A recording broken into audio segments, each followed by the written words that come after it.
오늘 하나님께서 우리에게 주시는 말씀은 누가복음 16장 19절에서 31절까지의 말씀입니다. 함께 읽겠습니다. 부자가 있어 자색 옷과 고운 베옷을 입고 날마다 호화롭게 즐기더라. 그런데 나사로라 이름하는 한 거지가 헌데투성이로 그의 대문 앞에 버려진 채 그 부자의 상에서 떨어지는 것으로 배불리려 하매 심지어 개들이 와서 그 헌대를 핥더라. 이에 그 거지가 죽어 천사들에게 받들려 아브라함의 품에 들어가고 부자도 죽어 장사되매 그가 음부에서 고통 중에 눈을 들어 멀리 아브라함과 그의 품에 있는 나사로를 보고 불러 이르되 아버지 아브라함이여 나를 궁일이 여기사 나사로를 보내어 그 손가락 끝에 물을 찍어 내 혀를 서늘하게 하소서. 내가 이 불꽃 가운데서 괴로워하나이다. 아브라함이 이르되 예 너는 살았을 때 좋은 것을 받았고 나사로는 고난을 받았으니 이것을 기억하라. 이제 그는 여기서 위로를 받고 너는 괴로움을 받느니라. 그뿐 아니라 너희와 우리 사이에 큰 구렁텅이가 놓여 있어 여기서 너희에게 건너가고자 하되 갈 수 없고 거기서 우리에게 건너올 수도 없게 하였느니라. 이르되 그러면 아버지여 구하오니 나사로를 내 아버지의 집에 보내소서. 내 형제 5이 있으니 그들에게 증언하게 하여 그들로 이 고통받는 곳에 오지 않게 하소서. 아브라함이 이르되 그들에게 모세와 선지자들이 있으니 그들에게 들을지니라. 이르되 그렇지 아니하니이다. 아버지 아브라함이여 만일 죽은 자에게서 그들에게 가는 자가 있으면 회개하리이다. 이르되 모세와 선지자들에게 듣지 아니하면 비록 죽은 자 가운데서 살아나는 자가 있을지라도 권함을 받지 아니하리라 하였다 하시니라. 아멘. 누가복음 16장은 재정과 관련된 말씀을 이어가고 있습니다. 신앙생활을 하는 사람들에게 여러 시험이 있는데 가장 힘든 시험이 재정에 관련된 문제입니다. 예수님은 하나님과 재물을 겸하여 섬길 수 없다고 말씀하셨습니다. 마태복음 7장 말씀에도 보면 한 사람이 두 주인을 섬기지 못할 것이니 혹 이를 미워하고 저를 사랑하거나 혹 이를 중히 여기고 저를 경히 여김이라. 너희가 하나님과 재물을 겸하여 섬기지 못하느니라. 그러므로 내가 너희에게 이르노니 목숨을 위하여 무엇을 먹을까 무엇을 마실까 몸을 위하여 무엇을 입을까 염려하지 말라. 목숨이 음식보다 중하지 아니하며 몸이 의복보다 중하지 아니하냐. 공중의 새를 보라. 심지도 않고 거두지도 않고 창고에 모아 들이지도 아니하되 너희 하늘 아버지께서 기르시나니 너희는 이것들보다 귀하지 아니하냐. 너희 중에 누가 염려함으로 그 키를 한 자라도 더할 수 있겠느냐라고 말씀하고 있습니다. 이 말씀을 듣고 있는 사람들은 자신들이 하나님의 언약 백성이라고 말하는 선민의식을 가지고 있는 이스라엘 백성들이 첫 번째 대상이었습니다. 그런데 예수님께서 이 말씀을 왜 언약을 받은 백성들에게 하시는 걸까요? 왜냐하면 언약을 받기는 받았지만 이들이 더 많은 풍요를 위해 하나님도 섬기고 우상도 겸하여 섬기는 삶을 살아왔고 또한 살고 있고 앞으로도 살 가능성이 높기 때문이었습니다. 말로는 하나님을 섬기겠다고 말하지만 사실 하나님을 섬기기보다는 하나님은 자신들에게 풍요를 가져다주는 여러 신 중에 하나로 생각한 것이었습니다. 구약시대 이스라엘 백성들은 예수님께서 말씀하신 대로 하나님도 섬기고 우상도 섬기는 삶을 살았습니다. 그래서 결국 하나님의 심판을 통해 나라를 잃는 경험까지 하게 된 것입니다. 그럼에도 불구하고 이들은 온전히 하나님을 섬기는 삶으로 완전히 돌이키지 않았습니다. 당장 눈앞에 보이는 이익을 따라 살아왔습니다. 이들은 바벨론 포로 이후 메시아가 오기를 학수고대했습니다. 겉으로는 온전한 신앙의 삶을 살아가기 위한 것 같아 보였지만 예수님이 이 땅에 오셨을 때 그들의 모습은 노마로부터의 독립을 꿈꾸고 풍요를 지향하는 삶을 지향했습니다. 즉 메시아를 통해 자신들의 회복만 되면 된다고 하는 기대를 가지고 있었다는 것입니다. 그래서 예수님을 왕 삼으려고 했던 것이죠. 이들은 하나님의 말씀을 맡았다고 자랑하고 자신들은 구원받을 것이라고 노래를 부르고 살아왔지만 예수님께서 오셔서 하나님의 말씀을 전하실 때 하나님의 말씀을 거부하고 자신들이 가지고 있는 기득권을 지키기 위해 심지어는 예수님을 십자가에 못 박아 죽이는 일까지 벌이게 되었습니다. 이런 모습을 담고 있는 사람이 오늘 본문에 등장하는 부자입니다. 그리고 부자와 반대편에 서 있는 한 사람 나사로가 소개되고 있습니다. 그런데 부자의 이름은 말하고 있지 않은데 이 거지의 이름은 나사로라고 분명하게 기록하고 있습니다. 그리고 이 부자는 나사로에 대해서도 잘 알고 있었던 것으로 보입니다. 거지 나사로는 누군가 도와주지 않으면 구걸도 하지 못하는 처지였음을 말씀하고 있습니다. 이 두 사람이 극명하게 다른 삶을 살았습니다. 그런데 죽음 이후에 또 다른 삶을 살아가는 것을 보게 됩니다.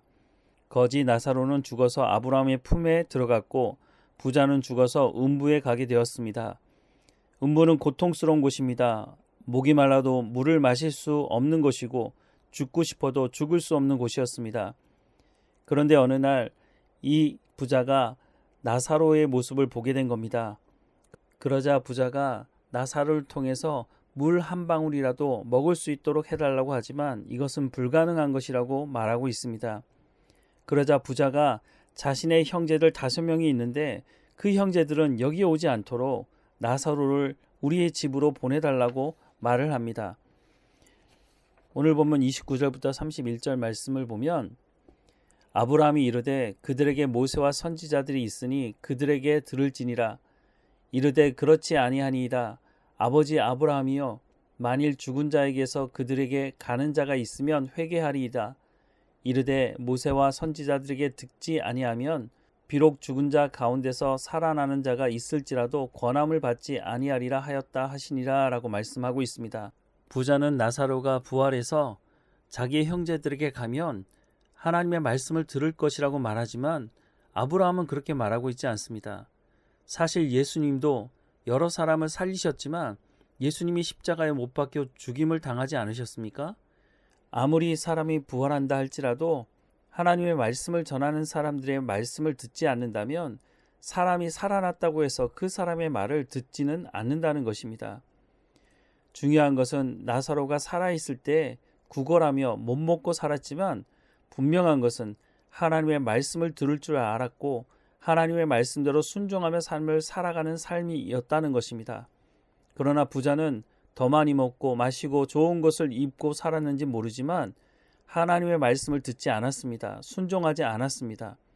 오히려 자신이 먹고 마시고 즐기는 그 모든 것들이 하나님의 말씀을 듣고 순종하는 걸림돌이 되고 말았다는 것입니다. 부자는 하나님을 의지하지 않았습니다. 그래서 하나님의 말씀을 듣지 않은 것이죠. 부자가 의지했던 것은 돈이었고 부자가 의지했던 것은 권력이었고 부자가 의지했던 것은 자신이 가진 것이었다는 것입니다. 나사로는 세상이 가진 것이 없으므로 하나님만 의지하며 삶을 살았다는 것입니다. 나사로는 마태복음 5장에서 말씀하는 심령이 가난한 사람, 오직 하나님만 의지하는 사람이었다는 것입니다. 물론 모든 부자가 하나님의 말씀을 듣지 않고 순종하지 않는 것은 아닙니다.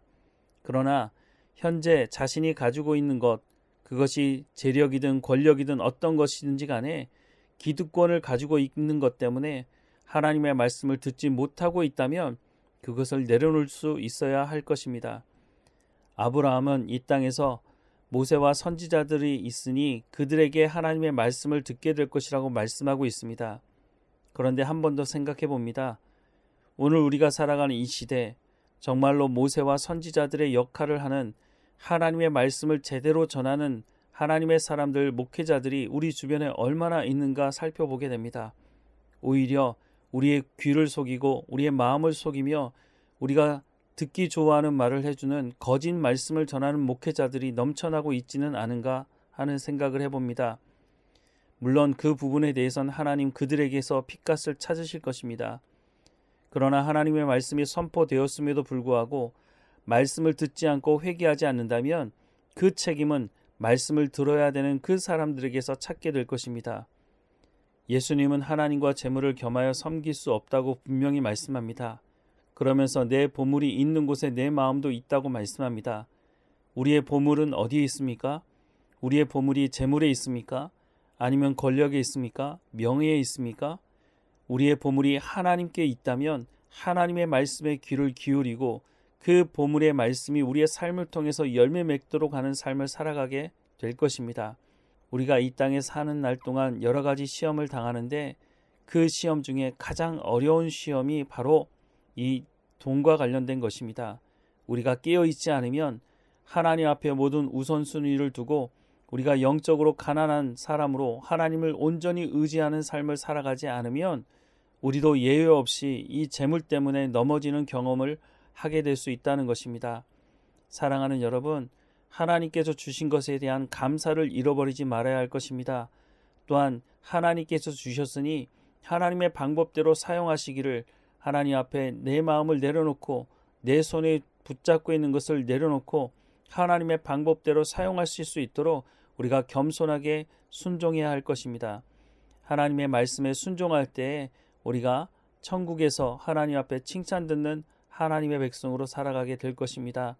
오늘 우리 가운데 주시는 이 말씀을 마음에 새기고 생명을 살리는 삶을 살아가는 우리의 삶이 되기를 주님의 이름으로 축원합니다. 기도하겠습니다. 사랑하는 하나님, 우리가 살아가는 이 땅의 삶이 고난이고 또한 우리의 가운데 덜 먹고 덜 입는 삶이라 할지라도 오직 하나님만 의지하며 하나님의 말씀에 귀를 기울이고 순종하며 우리 가운데 맡겨진 모든 사명을 온전히 감당하는 우리의 삶이 될 수 있도록 은혜를 허락해 주옵소서. 하나님, 더 많은 것을 얻기 위해 탐욕을 부리고 우상을 섬겼던 구약에 등장하는 이스라엘 백성들과 같은 삶을 살아가지 않도록 오늘 우리 가운데 주신 것에 대한 감사를 잃어버리지 않게 하시고 우리를 구원하신 그 놀라운 구원을 하나님 늘 감사하며 그 구원의 감격을 잃어버리지 않도록 우리 가운데 날마다 성령의 충만함으로 우리와 함께 하시고 우리를 온전한 구원 가운데 나아갈 수 있도록 이끌어 주옵소서.